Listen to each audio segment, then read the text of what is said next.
And the Golden Globe goes to Anya Taylor-Joy for the Queen's Gambit.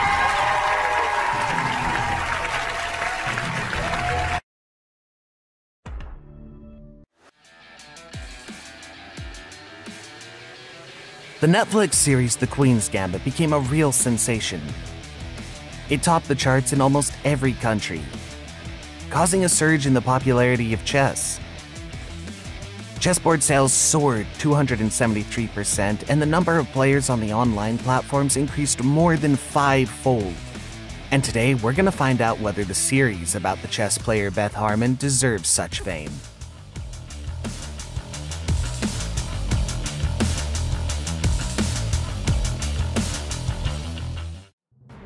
Greetings, dear chess fans and experts. This is Feedmaster Max Omariv with you. Starting with this video, we'll dive into the series The Queen's Gambit. More than 60 million families watched the series in the first 30 days, making it the most watched Netflix series ever. There's the world before The Queen's Gambit and there's the world after. It made that much of an impact? Indeed. Not only does the show have a great cast, but it also has a strong advisory team, including the 13th World Champion Garry Kasparov. Let's see how that affected the chess content of the series.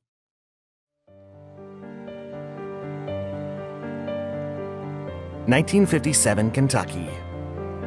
The story begins when little Beth's mother dies, and the girl miraculously turns up alive and goes to a Catholic orphanage. One day, by a fluke, she goes down to the basement and meets him. Her first teacher, an old janitor named Mr. Shaibel. He actually didn't want to teach her and said, "Girls do not play chess." But she worked out how the pieces move by observing him play. Although the series is fiction, based on the novel Quinn's Gambit, it's not about any fiction at all. You can learn to play chess that way, and the prime example is the third world champion José Raúl Capablanca, who just watched his father play and learned how to play that way. Mr. Shaibel was impressed with the girl's persistence, and the first game began.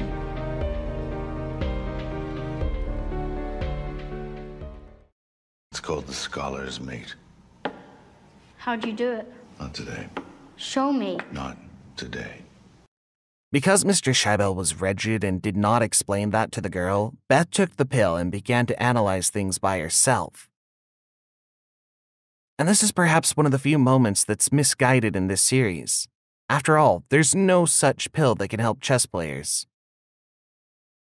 And in the show, she's simply given a tranquilizer, which was given to American children in orphanages in those days so that they just don't get rowdy and feel any depression. And of course, such pills can only cause drowsiness, but in no way improve the game. The message there is not quite right, that a chess player can take some pill or something to achieve victory. That's not really the case. But as far as the chess part is concerned, even the positions on the ceiling are very carefully sorted out. And as we can see, Beth finds a beautiful checkmate. In general, chess players can visualize the board in their imagination and very often analyze games in their mind. I don't necessarily think great chess players see the chessboard in the ceiling, but it's very true that chess players will often look to the ceiling or look a different way, and that is simply an unconscious thing that we do in order to remember. A chess player calculates options in their head. They sort of see this board in their head, and it's vividly captured here by cinematographic means. With a little practice on her own, Beth was ready for the next game. The scene begins with this position where Beth brings in the queen and wants to play Queen f6. Let's replay everything from the first move. We have the French defense and e4, e6, d4. And here follows an incompetent move g6. And then knight f3 and queen f6. It's too early to bring out the queen. And then bishop d3. Beth makes a crucial mistake by playing bishop g7, because she completely deprives her queen of ways to retreat. I suggest you find a winning continuation for white right now. And the most experienced of you have already realized that the queen is ambushed and lost after the move bishop g5. Out of despair, Beth gives up the queen, and at this point the coach starts to turn up the heat on her.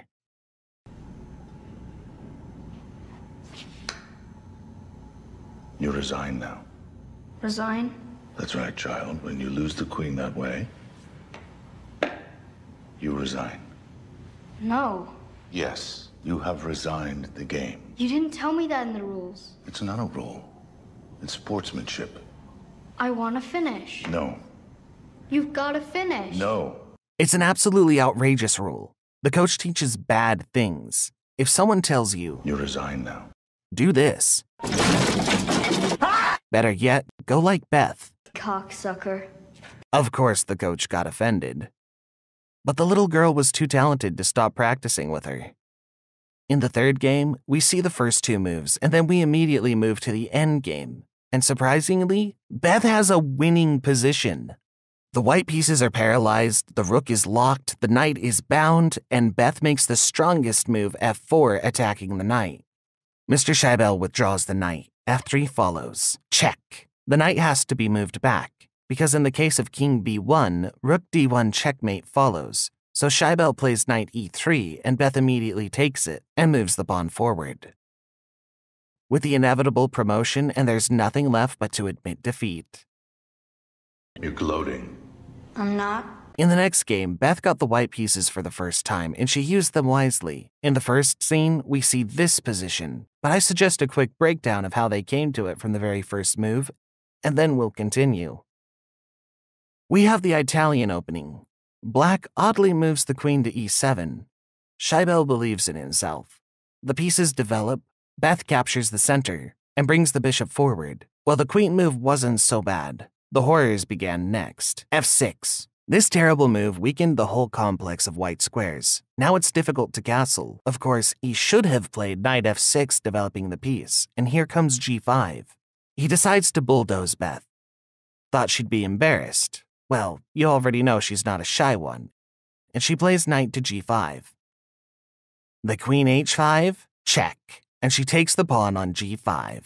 She gave up a piece for 2 pawns, but received a frantic compensation. And here's the capstone of the battle, because Shaibel plays queen g7 and instantly loses. He should have played the knight f6, and there the position was about equal. Well, let's not get into the labyrinth of variations, but look at what was in the series. After all, here Beth finds the most beautiful, enticing sacrifice. The bishop e6? Check. And then the king hits e6. This is the position we see in the series. Beth plays queen e8, check, and on the knight e7, she declares a beautiful mate with the pawn d5. Note that the game did not come from the ceiling after taking another pill. It was based on the famous game of the Italian chess player Gioacchino Greco, who was played as far back in 1620, exactly 400 years ago. At that moment, the coach realizes that his student surpassed him and she needs to move on. So in the heat of the moment, he takes a shot of whiskey, which, by the way, will also affect Beth's career later on, and decides to give her a book called Modern Chess Openings, and Beth begins to study it. It will tell you all you want to know. Beth is so obsessed with the game that even during her school lessons, she scrolls through the book about openings in her mind. But her coach realizes that she outgrew him and eventually contacts Mr. Gans, who coaches the local chess team. This is Mr. Gans from the chess club. Would you like to play me a game? And Beth didn't hesitate to say yes. You play the color you choose. Well, while Beth is choosing a color, I recommend you to subscribe to our Instagram and Telegram channels, because there you'll find the best content on chess, including exclusive videos that I don't publish anywhere else. Now let's move on to the game. The ready opening. This is really ready opening, but here's the first move, f5. A good coach would not teach this, and the game proceeds in a completely trap-like fashion. Beth gives up a pawn, plays e4, and on fe, knight e5. Although it would be much more logical to move the knight to g5 to attack the pawn in an attempt to win it back. And knight e5 is purely a trap move, and that trap worked. Mr. Gans plays d5 to reinforce his pawn, but doesn't think about what Beth moved the knight for. Here she plays d3, although she could have already played queen h5 and taken the pawn, but here we have this helpmate. The bishop hits d3. And Gans does a strange thing here. All white pieces are piled around the king, and he plays knight c6. Of course, he should have played knight f6 without letting the white queen onto h5, and then the knight c6. That's made in 3.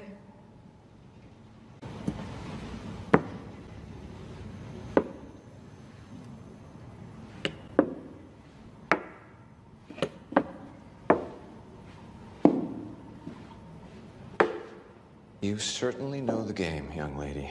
Yeah, and you don't. Looks like as if black is played by a chess player who picked up the pieces for the first time, and such a person certainly can't be a coach of a school team. Here, I want to make a note. In the first episodes, Garry Kasparov wasn't the advisor. He wouldn't have allowed such an outrage.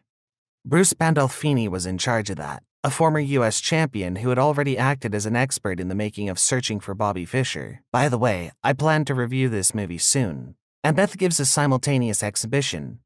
She quickly beats her coach. She plays bishop g5, check, after which he gives up.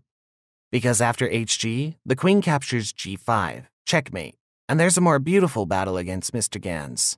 Let me show you the first moves. Here we have the Caro-Kann defense, and Beth plays a bit clumsy here. Queen d3. She defends her knight with the queen, but Gans gets very angry and plays e5.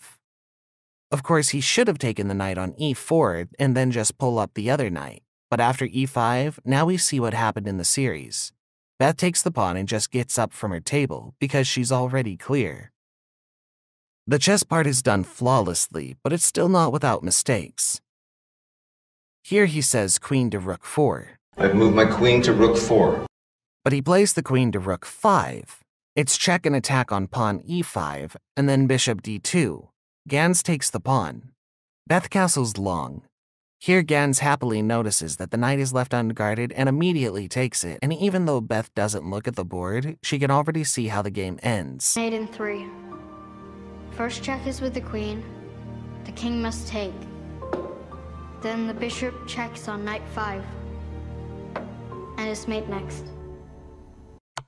This is a very beautiful checkmate. Note that on king e8, she would play rook d8, checkmate. So checkmate was inevitable, and Beth was absolutely correct. And of course, this game wasn't made up. It was based on the Richard Reddy vs. Savielli Tarkakauer game, the real game, which ended in 11 moves. Sweet Jesus.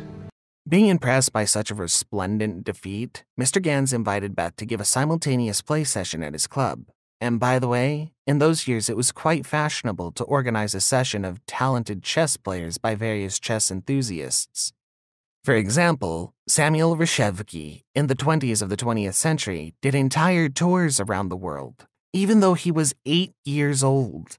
And even in the session, all the positions are valid, which can happen in a real game. And this attention to small details is very valuable. For example, let's look at this part, where complete mess is going on. Rusty, that's all.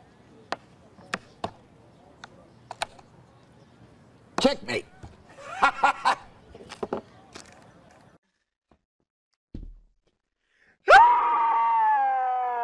And it's a shame that Chandler's moved to such trash, but it's not the case with the Queen's Gambit. In terms of authenticity, this is the best movie I've ever seen. Ian Nepomniachtchi, the #1 chess player in Russia. But besides triumphant performances at the chessboard, Beth also had a routine in her orphanage, and she hated it. What you gonna do at night?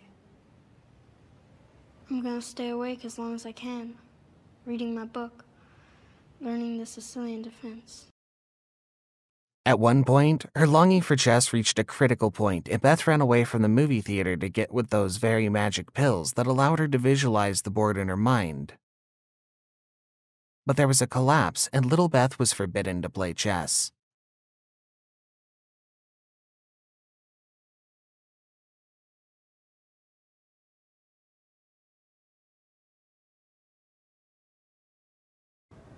They won't let me play anymore. I'm being punished.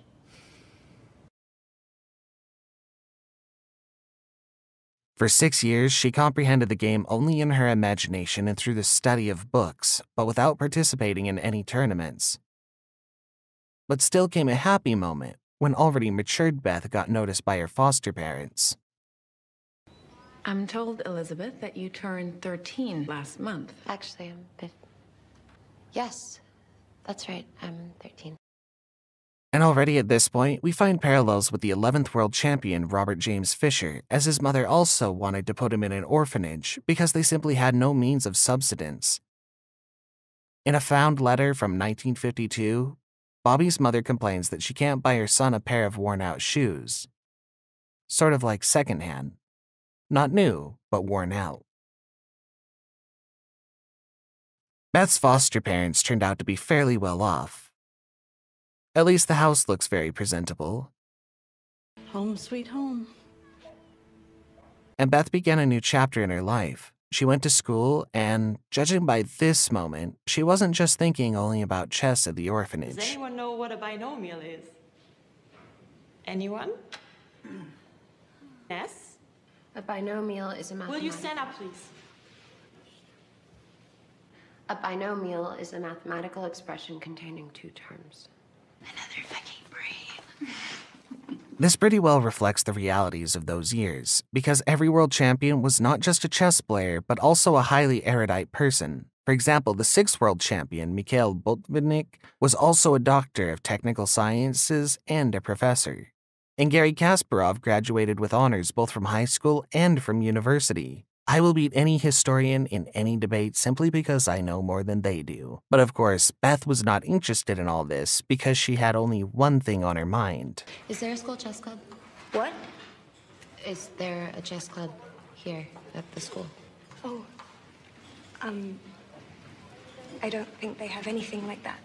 And while shopping with her mother, she wants to buy a board as soon as possible. Are we gonna look at the chess sets?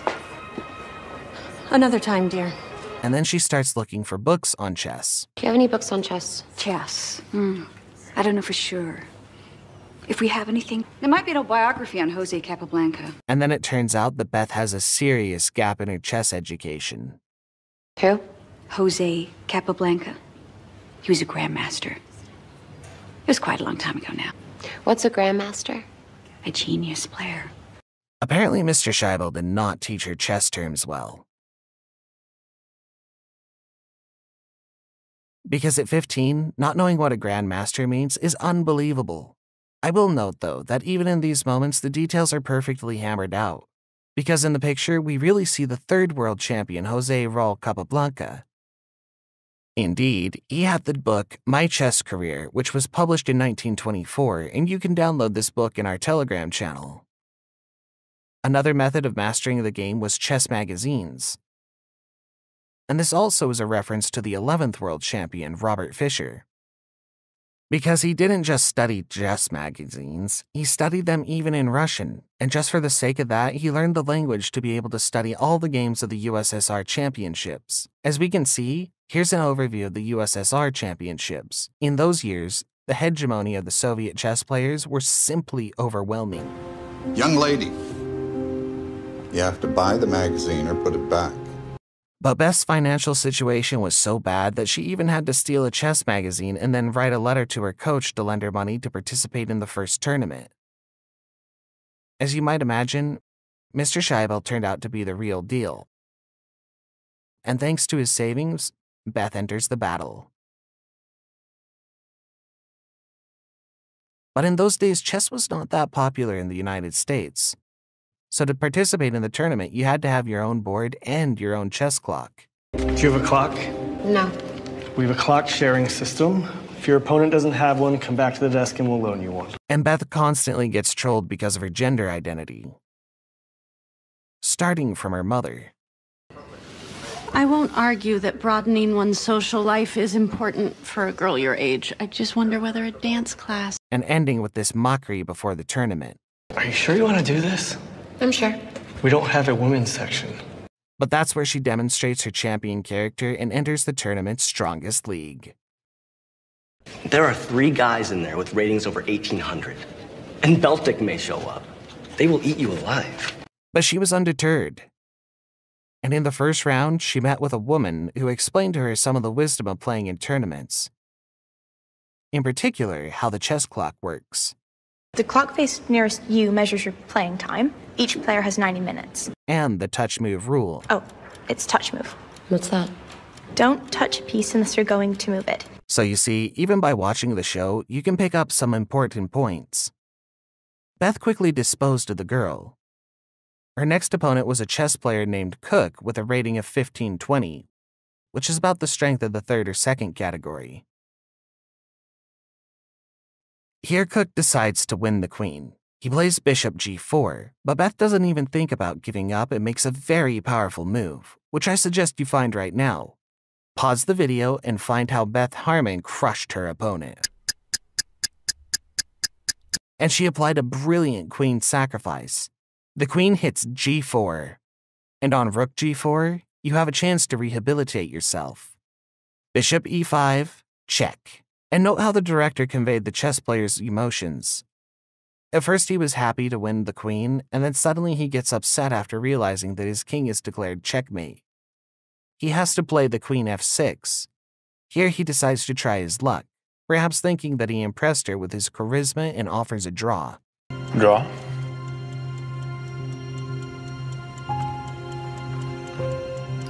In reality, it's different. You don't offer a draw and then immediately give up, so some movie-like things were added to the series after all. And here checkmate is after rook g7, the bishop beats g7. The guy you're playing now is underrated. He plays first board for the university team, and last month he came in 5th in Las Vegas. In the background, the guys smoke all the time. In those days, it was really fashionable to smoke during a game. Even the world champion, Mikhail Tal, smoked a lot during games. It was allowed. But now smoking is forbidden because it's harmful, so don't ever start smoking, otherwise you won't become a champion. And now let's move on to the main point of this game. As you can see, the position is really more combative. With accurate play, white makes a draw, so he should play c3 and then destroy the pawn h6 in exchange for his pawn b6. But here Towns gets greedy and decides to immediately bear down the pawn, so he plays rook captures h6. Now I suggest you pause the video and find the amazingly beautiful geometry of how Beth Harmon can win the rook here. The solution is, of course, obvious. You just need to believe it's possible. King g7 is the first move, and as we can see, the white rook doesn't have a single square on the 6th rank because it's still resting on its pawn here. It does more harm than good. We also can't play the rook h4 because of the knight f3 fork, so we have to play rook h5. But in that case, we continue to chase the rook by playing king g6. Jesus Christ, Harmon, you're humiliating my rook. You won't have to suffer much longer. And still the rook does not have a single square. Although it would seem that the whole row is free. But no, because on rook c5 will be knight b3 fork. And also on rook a5, knight b3 fork. And on rook e5, knight f3 fork. And on rook h4, also knight f3 fork. Accordingly, the white rook is in trouble because of these two knight moves. You really are something. You know that? The final opponent in the state championship was the reigning champion.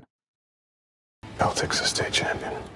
But Beltic made one of the critical mistakes in chess, a clear disrespect for the opponent. First of all, he was late for the game, which, by the way, the 11th world champion Robert James Fischer liked to do. Thanks for a cup of coffee. Harry Beltic. What's your name?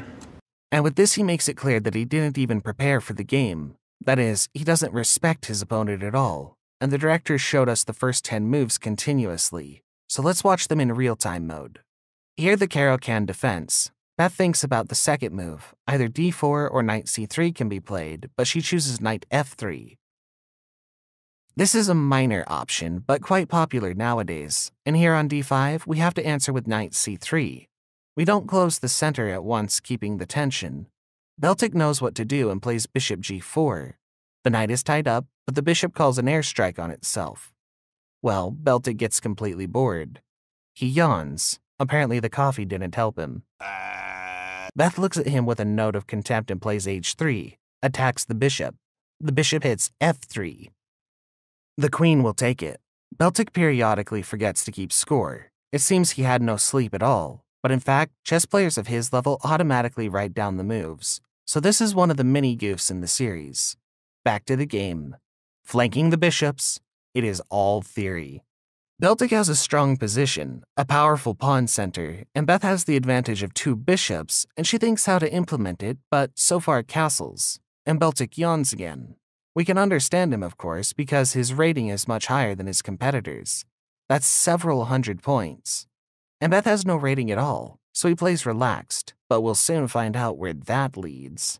In the meantime, Beltic continues to evolve. Even though he's not really set up for the game, he plays competently and confident. He brings out the knight. He hasn't decided where to take the knight on g8 yet, maybe to e7 or f6, and Beth begins to think. It seems that her opening knowledge is over, and she hesitates. The crowd is watching, thinking, that's it, the girl is punch drunk. But the main move here is d3. That opens the way for bishop and protects the pawn, but Beth plays queen e2, to which Beltic immediately moves the pawn to d4. He was ready for this turn of events, and now the knight cannot move back to e2 because the queen has taken its place. Here the synchronization of the picture and video ends. Next was the move of knight b1. Beltic reinforces the pawn by playing e5, d3. It's a logical move. If we want to develop the knight, we should open the way for the bishop, knight e7. f4. Beth starts attacking, queen c7, a4. This is a prophylactic move against b5 and an opportunity to take the knight to c4. Castling, f5 is a standard attack. f6 so the pawn can't move forward. Knight d2, bishop h6. Beltic has positional understanding. He wants to trade in his bad dark-squared bishop. King h2, king h8. Beth decides to hide the king-bishop file. She takes the pawn. Beltic also takes the pawn. And here, Beth, during her move, abruptly jumps up and goes to the bathroom. Be right back. Normally it's not the done thing in tournaments. It's allowed to stand up, but only during the opponent's turn. And when it's your turn, there may be suspicion that you go to get a clue. Therefore, this is allowed only in exceptional cases. Obviously, if a player gets sick, then they can go to the bathroom. And here we see another goof, because the position was like this, but when Beth comes back from the bathroom, the position is completely different. We'll get to that in a moment. Knight f3, exchange. Knight c5. Beltic attacks the pawn, but Beth doesn't care about this anymore and she strikes in the center, c3. Knight b3. He did not want to take the pawn, and that's right, because here's d4. So Beltic protects the pawn with a move b3, rook d1, rook d8. Knight h4 opens the way for the rook and the queen. Queen c8 with the potential to move to e6. Bishop g4. Queen f7. Then Beth realizes the knight is not involved and brings it back. Knight f3. Queen g8, h4. She's trying to find the joint in the armor somehow, because black is very strong. And you can see that Beth has seized the initiative. She's showing gradual, slow improvements, but it's not clear what black has achieved. Knight's on b3 like a lone wolf. Beltic plays the king g7. Rook f2, Beth wants to connect the last piece to the game. Rook d6, rook f1. Here Harry Beltic starts to panic, goes back and forth, and doesn't know what to do. Queen c2. Just in case, Elizabeth pays attention to this knight. b6, h5. But that's it, it's time to strike. c5 is taken, dc, bc, c4. He does not take the pawn on g6. Quite a competent decision. The pawn covers the king here. The pawn is a traitor, as it's sometimes called. Here Beth realizes that these pawns reliably cover the king, so she strikes the last blows on the bastions of the opponent's defense. d4. ed. And this is when Beth comes back from the bathroom. Apparently someone spent half the game for her, but she yelled at herself for nothing. You ugly piece of trash.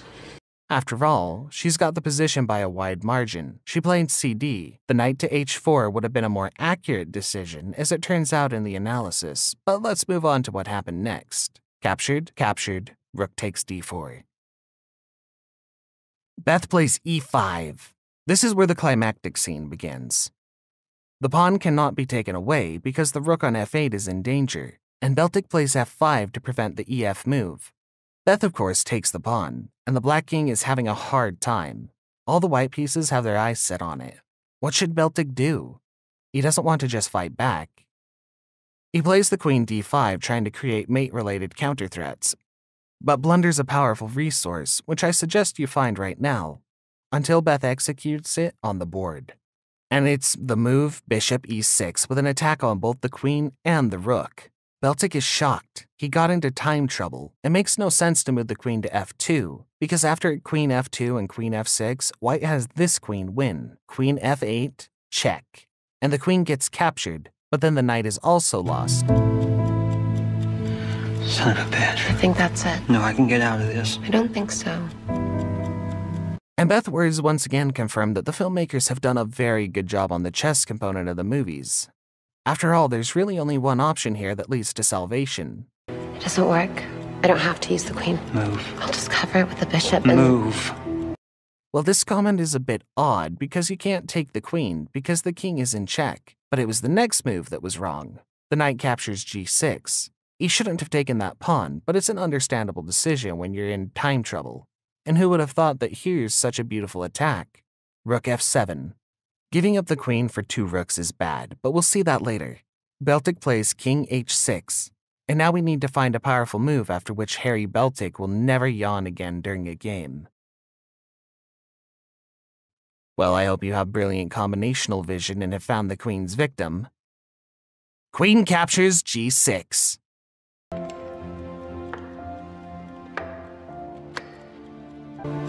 Do you see it now? Or should we finish this on the board? Son of a bitch. Let's see how the game should have ended. After king g6, rook f6, check. This is a forced option. We give it a couple of checks. Push the king to the square h7, and the last move is checkmate. I think you've already seen it.